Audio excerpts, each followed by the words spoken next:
Terwijl Zeeland massaal in actie komt voor Oekraïne, hebben de Zeeuwse gemeenten 1000 opvangplaatsen gevonden. Maar er gebeurde meer deze week. Een overzicht. Maandag stond Nederland en ook Zeeland in het teken van de nationale hulpactie voor Oekraïne. Uit alle hoeken en gaten kwamen geld en spullen voor verschillende hulpacties. En wij gingen langs bij 3 van dat soort acties. En waar de een nog maar net was begonnen, was de ander al op de helft en laadde de derde al de vrachtwagen in. Hallo. Ja. Ik heb in de auto nog dekens allemaal medisch. Oké, super, dank u wel. Ik ga het even halen. Ja. Nou, en zo gaat het dus al de hele dag. Ik had wel verwacht dat het druk zou zijn, maar we zijn eigenlijk nog maar een aantal uurtjes bezig. En ja, het gaat al heel vlot, moet ik zeggen. We hebben een lijst gemaakt. Dus spulletjes voor medicatie, maar ook dekens, powerbanks, kookstelletjes. Er komt straks ook een meneer die heeft 100 kookstelletjes, dus echt van alles. Ja. Een vrachtwagen vullen, daar hebben we veel spullen voor nodig, dus het is nog zeker niet genoeg. Nou, welkom in onze woonkamer. Zoals jullie zien staat die echt al heel vol en dit is nog maar de tweede dag van de donaties. En we gaan nog door tot donderdag, dus we hebben hier bijvoorbeeld allemaal babyflesjes. Allemaal splinternieuw. Een hele doos vol met medicatie. Paracetamol, pleisters, verband. We brengen het eerst naar Polen. Naar het dorp waar mijn moeder vandaan komt. Daar zo hebben ze heel veel vluchtelingen ook al opgevangen. Dus daar gaat een deel naartoe. Het andere deel gaat via een organisatie die daar zit naar alle grensgebieden, zeg maar, in Polen. Als er nog meer bij komt, dan zullen we boven moeten zitten. Of bij de buren of in de tuin. Dan vinden we wel wat. Maar het is alles om mensen die het minder dan ons te hebben. Ja, wij willen het hun natuurlijk helpen. Dus dan is het fijn dat wij maar even een weekje minder moeten leven. Want hun leven constant minder dan ons.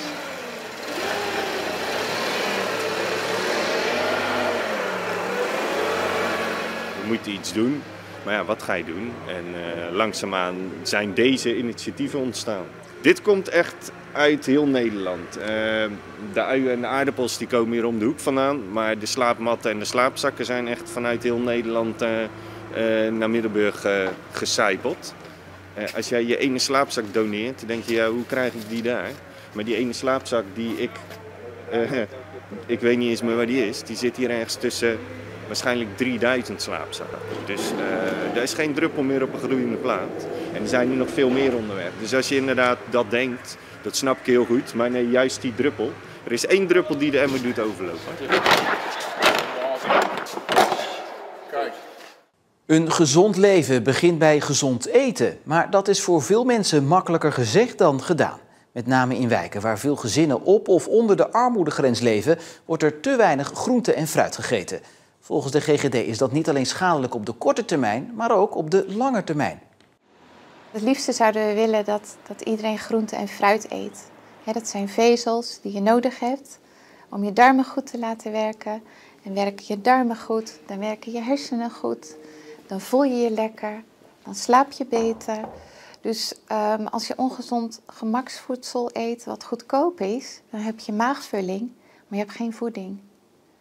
En dat levert op de lange termijn zoveel negatieve effecten op, zoals slechte concentratie. Kinderen op school hebben wat slechtere leerprestaties, zijn veel vaker ziek. Hebben vaak last van overgewicht, want gemaksvoedsel bevat heel veel vet, heel veel suiker, waardoor je snelle kans maakt op overgewicht. Dus dat betekent ook dat je sociaal een achterstand hebt. Want je kan niet lekker meerennen op het schoolplein. Je wordt soms bij de gymlessen wat minder snel uitgekozen. Je hebt iets grotere kans om gepest te worden. Dus dat is zorgelijk. Die zorgen worden gedeeld door stichting De Melkkan in Hulst. Het bestuur heeft daarom besloten om elke maand voedselpakketten met verse groenten en fruit uit te delen aan gezinnen die het financieel zwaar hebben. Het is toch wel heel belangrijk dat de mensen toch wel een goede maaltijd op hun bord krijgen. En groente en fruit is best heel duur. Als je een klein budget hebt, €50. Ik heb gezinnen bij van €30. Ik heb gezinnen bij van €70. En dan hebben wij toch een donatie voor elkaar gekregen dat ze 1 keer per maand toch ons willen steunen. De eerste keer hebben we alleen groenten en fruit gedaan. En omdat we nu een beetje meer donatie hadden, hebben we ook een lekker stukje kip erbij kunnen doen. Dus dat is wel belangrijk dat ze nu en aardappel en groenten en vlees op zullen bord hebben. De stichting hoopt in de toekomst op meer donaties, zodat er elke week groente en fruit uitgedeeld kan worden aan gezinnen met kinderen. Wij vinden toch wel dat kinderen belangrijk is dat ze toch iets vers krijgen, een appel of een banaan mee naar school. Want dat missen de meesten eigenlijk ook wel. Want ik denk, er zijn nog best wel in Nederland toch wel kinderen die geen boterhammen mee naar school nemen. En, dus dan is het eigenlijk toch wel dat wij vinden, ons doelgroep, toch wel ons kinderen van, nou, het is wel lekker, al is het maar een gerapste worteltje of... Het is belangrijk dan gewoon dat het niet altijd snoep is en koek. En daarom hebben ze toch wel dat wij ervoor kiezen dat kinderen bij ons op nummer 1 zijn eigenlijk. Capello omarmt dit soort initiatieven, maar ze vindt ook dat ouders, school en de overheid een grote rol kunnen spelen bij het stimuleren van het eten van gezonde voeding en fruit. Er is veel te groot verschil tussen gezond voedsel en ongezond voedsel. Gezond voedsel is veel te duur. Ongezond voedsel is vaak goedkoop en is heel vaak in de aanbieding. Dus ik zie een hele belangrijke taak voor de overheid om daarin in te gaan grijpen. En liefst zo snel mogelijk. Volgens deskundigen kan alleen een radicale ommezwaai het Grevelingenmeer nog redden. Het zou dan een zoetwatermeer moeten worden. Op de lange termijn is dat het beste voor de natuur en de landbouw. De waterkwaliteit in het Grevelingenmeer is nu heel slecht. En daarom liggen er plannen om weer een open verbinding te maken met de Noordzee. Maar dat is geen goed idee, vinden deskundigen.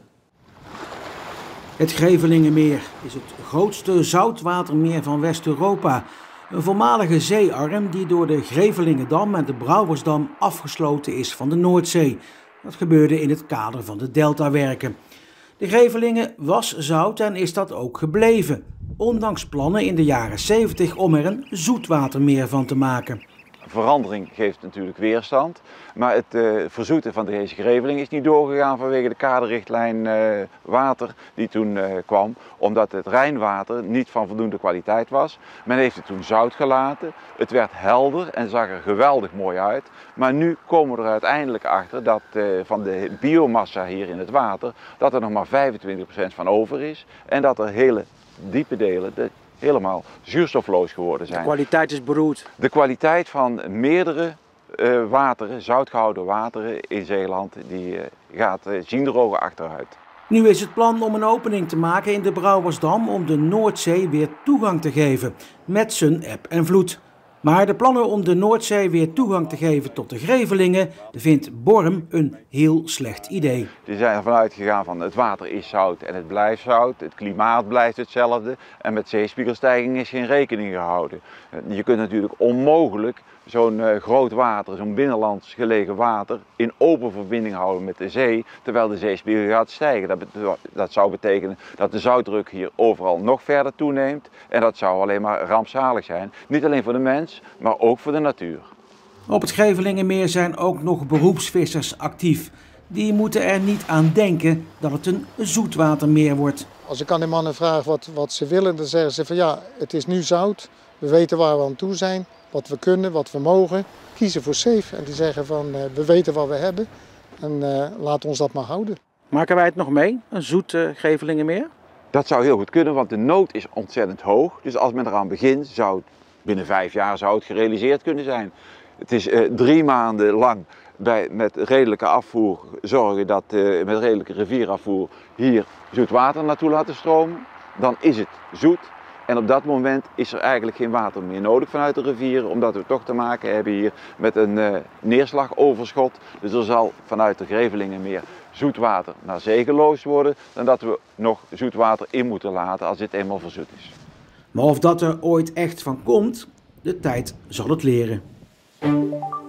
Het zit in de anti-aanbaklaag van pannen, in kleding, smeermiddelen, maar ook in blusschuim. De chemische stoffen PFAS die schadelijk zijn voor het milieu en de volksgezondheid. Daarom wil de Zeeuwse brandweer er vanaf. Nog voor de zomer moeten alle tankauto's-spuiten PFAS-vrij blusschuim bij zich hebben. Maar de brandweer probeert al een paar jaar, sinds zij weet dat PFAS schadelijk is voor het milieu en de volksgezondheid, zo min mogelijk schuim te gebruiken bij het blussen. Er is een tendens geweest binnen Brandweer Nederland waar een toename aan blusschuim zichtbaar was. En de afgelopen jaren gaat het gebruik van blusschuim wel ernstig terug binnen Brandweer Nederland. In een klein percentage van de gevallen blussen wij branden met schuim, maar 9 van de 10 keer blussen wij een brand gewoon met water. In Vlaanderen blijken veel oefenterreinen van de brandweer zwaar vervuild te zijn met PFAS. Of dat in Zeeland ook zo is, weet de brandweer niet. Nee, helaas niet. We zijn pas in de loop der jaren wijzer geworden en sinds een aantal jaren weten we pas dat blusschuim niet goed is. En weten we ook pas wat er echt in dat blusschuim zit. Met die wijsheid zijn we nu de vervanging gestart, maar we hebben geen sluitende registratie van waar we wel en niet hebben gebruikt. Of de oefenterreinen van de brandweer in Nederland ook zijn vervuild is nog niet duidelijk. Normaal gesproken komt die vervuiling pas aan het licht als het terrein wordt gebruikt voor bijvoorbeeld huizenbouw. Maar dat de vervuiling problemen kunnen veroorzaken, hebben ze bij het veiligheidscentrum in Vlissingen wel ontdekt. In een deel van de bodem van het veiligheidscentrum is door alle oefeningen ook PFAS terechtgekomen. Bij het trainingscentrum weten ze niet wat er met die grond moet gebeuren. Ik weet het niet. We hebben een melding gedaan aan de regionale uitvoeringsdienst, de RUT. En we wachten op dit moment op een aanwijzing. Op dit moment is de vervuilde grond afgedekt met betonnen platen. Mocht het centrum op die grond willen gaan bouwen, zal de grond gesaneerd moeten worden. Ja, daar zitten we op dit moment natuurlijk niet echt op te wachten. Maar ja, we hebben die grond op dit moment nodig. En op dit moment kan dat ook, omdat het gewoon helemaal afgedekt is. En de provincie heeft de regionale uitvoeringsdienst gevraagd om bodemonderzoek te doen op plaatsen waar zij PFAS-vervuiling vermoeden. Oefenlocaties van de brandweer hebben daarbij voorrang. En wanneer dat onderzoek klaar is nog niet duidelijk. Shell heeft een zonnepark op de vloeivelden van de oude suikerfabriek in Sas van Gent aangelegd. Verstopt achter bomen en struiken zijn 50.000 zonnepanelen geplaatst. Ik vind het geweldig. Ja, anders was het maar een afvalberg en nu doen ze er iets mee. Ik denk dat dit zonnepark uniek is omdat we hier eigenlijk bedrijfsgrond hebben waar niks mee gedaan werd. Dus het lag een beetje niks te doen. Ik vind het geweldig. Te meer omdat je helemaal het park bijna niet ziet liggen. Dus het heeft helemaal geen verstorend effect op de omgeving. Ach, groene energie, hè? Ja, kunnen we hard gebruiken in deze tijd. De Zeeuwse gemeenten kunnen voor voldoende opvangplaatsen voor Oekraïense vluchtelingen zorgen. Het kabinet vroeg de 25 veiligheidsregio's in Nederland vorige week om op korte termijn 1000 opvangplekken te regelen en later 2000. De gemeentes hebben de laatste weken veel aanbiedingen gekregen van inwoners of pandeigenaren om vluchtelingen uit Oekraïne op te vangen. En de grootte van die opvangplaatsen verschilt sterk, van woonhuizen tot onderkomens voor seizoensarbeiders op een fruitplukbedrijf die nu leeg staan. En 2 van die aanbieders zijn de wooncorporaties Beveland Wonen en Zeeuwland. En zij hebben vrijwel per direct 20 tot 35 huurwoningen beschikbaar. We staan in Koudekerke aan de Kerkstraat, waar we 2 blokjes hebben die we in de toekomst gaan slopen. Het gaat om 16 woningen. Die woningen zijn wat kleiner, dus een beetje afhankelijk van de gezinsgrootte. Ja, dan denk ik dat je het hebt over 16 tot 35 mensen of zo. Mensen kunnen niet aan een huis komen en dan onttrekt de woningcorporatie nota bene een paar huizen aan de woningmarkt. Hoe moet ik dat duiden? Nou ja, dat is natuurlijk tijdelijk, hè. We hebben het hier over woningen die we al zouden onttrekken aan de woningmarkt. Dus daar doen we eigenlijk niks extra's aan. Wat we doen is in de periode dat die woningen leeg staan, voordat ze gesloopt gaan worden, zetten we ze in voor vluchtelingen.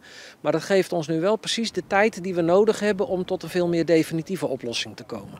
Dus in die zin gaat het ook echt niet ten koste op dit moment van de kansen die regulier woningzoekenden hebben op een sociale huurwoning. Of en van welke opvangplekken gebruik wordt gemaakt is aan de gemeente zelf. En de plaatsing van vluchtelingen wordt landelijk geregeld. Er is een groot tekort aan technische vakmensen, zoals loodgieters. Zo'n 400 zijn er te weinig. En dat aantal verdubbelt in een paar jaar tijd. Kortom, er is werk aan de winkel.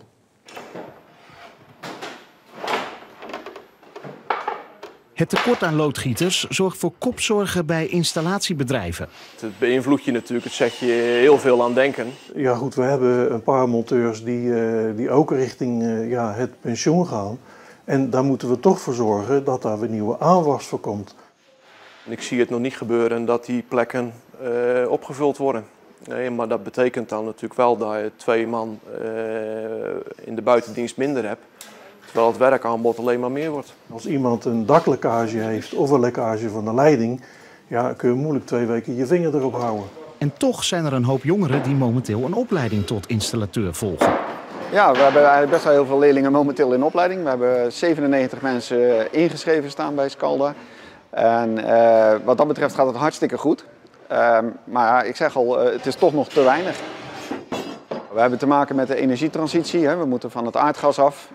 Daarnaast zijn we bezig met allerlei verduurzamingsprojecten in Nederland. Er wordt natuurlijk nu heel veel extra gebouwd en er is veel meer werk in dan vroeger. We hebben ook te maken met steeds complexere en steeds moeilijkere installaties. Daar gaat ook meer tijd in zitten, er zijn ook meer mensen voor nodig om die installaties natuurlijk te kunnen realiseren. En daarnaast is het werkaanbod in de markt ook gewoon veel groter.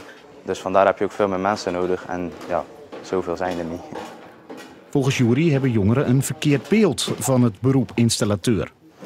Ja, ik denk dat ze echt nog het ouderwetse loodgietervak zien en veel met riool bezig zijn, zulke dingen. Maar het zit veel meer achter dan alleen dat. Je krijgt 's morgens een briefje van je werkgever, je rijdt weg, je moet naar een klant, je moet alles zelf regelen. Je bent bezig met de nieuwste technieken. Het is nooit dat je een paar dagen hetzelfde werk hebt. Het is telkens verschillend en dat maakt het wel, vind ik heel leuk. Toch moet er flink wat gebeuren om het tekort aan installateurs op te lossen. Nou, we willen in ieder geval zijn we heel intensief aan het samenwerken met het bedrijfsleven. En voor de rest veel acquisitie plegen op lagere scholen, op VMBO's, VO, betrekken erbij. En ja, gewoon om te zorgen dat er voldoende personeel blijft. Want volgens deze ervaren loodgieter is er nog genoeg werk aan de winkel. Als je dan in de Middelburg nog eens op een dak staat en je kijkt om je heen, dan denk je, jongens, hier is nog heel veel voor de vakman te doen. Sportverslaggever Joop van der Laan is overleden. Van der Laan werkte sinds 1991 voor Omroep Zeeland. Dat deed hij naast zijn werk voor de gemeente Schouwen-Duiveland. Als sportverslaggever schakelde Joop van der Laan moeiteloos over van de ene naar de andere sport. Of het nou een voetbal- of een wielerwedstrijd was. In 2017 kreeg Van der Laan kanker. Hij herstelde, maar de ziekte kwam nog 2 keer terug. Waarvan de laatste keer eind 2020. En al snel werd duidelijk dat hij niet meer zou genezen. Maar het werd niet stil rond Joop. Familie en vrienden hebben nog verschillende verrassingen voor hem in petto. Zoals een bezoek aan een interlandwedstrijd aan Oranje tegen Montenegro. Met een gesprek met bondscoach Louis van Gaal na afloop. Heb je mij wel eens geïnterviewd? Ja. 95. In Zeeland. Hadden we voorbereiding daar? Ja. Zoutelon of daar ergens in de buurt. Daarom zijn we wereldkampioen geworden, denk ik. Door die voorbereiding in Zeeland. Joop van der Laan is 67 jaar oud geworden. En daarmee zijn we aan het einde van Zeeland de Week voor nu. Nog een fijne avond en graag tot morgen.